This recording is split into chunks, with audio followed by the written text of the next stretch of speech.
Welcome to my new blog. તો હું તમને આજે પિસ્તાની નાન ખટાઈની રેસીપી આપવાની છું. તો મેં અહીંયા અડધો કપ ઘી લઈ લીધું છે. એની સામે મેં 6 ટેબલ સ્પૂન પાવડર સુગર લઈ લીધી છે.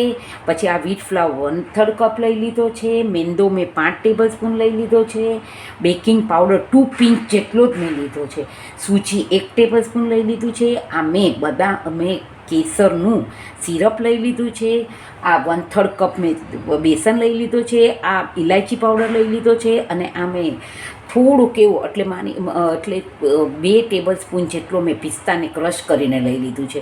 એટલે હવે હું સૌ પ્રથમ નાન ખટાઈ બનાવવા માટે હું એક મોટો બાઉલ લઈ લઈશ.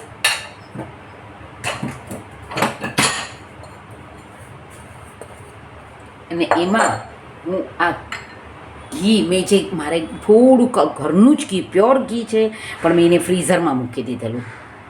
તો તમે જોઈ શકો છો કે મેં આ ઘી લઈ લીધું છે. એમાં હું આ પાવડર સુગર નાખી દઈશ અને એકદમ પ્રોપરલી એને એકદમ જ વિસ્ક કરી લઈશ.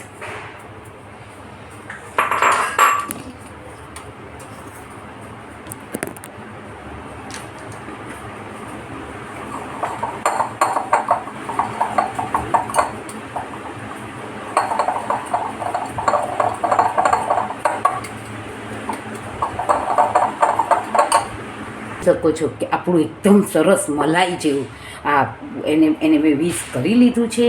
લગભગ 7 થી 8 મિનિટ માટે મેં એને વિસ્ક કરેલો. તો હવે આપણે એમાં મેંદો નાખી દઈશું. આ આપણે બેસન નાખી દઈશું.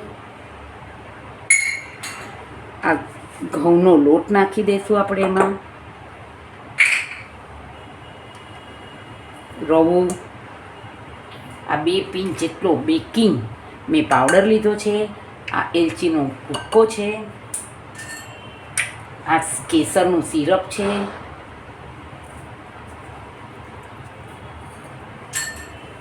અને આ પિસ્તાનો ભૂક્કો છે.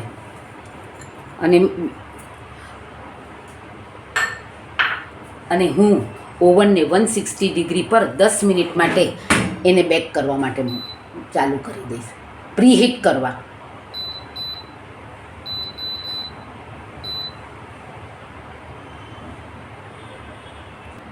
દસ મિનિટ માટે 160 ડિગ્રી પર પ્રીહીટ કરવા મૂકી દીધું છે. અને હું એને બેકિંગ ટાઈમ મારો 15 મિનિટનો રહેશે. હવે હું આનો આખું બધું જ મિક્સ કરી અને આનો લોટ બાંધી લઉં છું.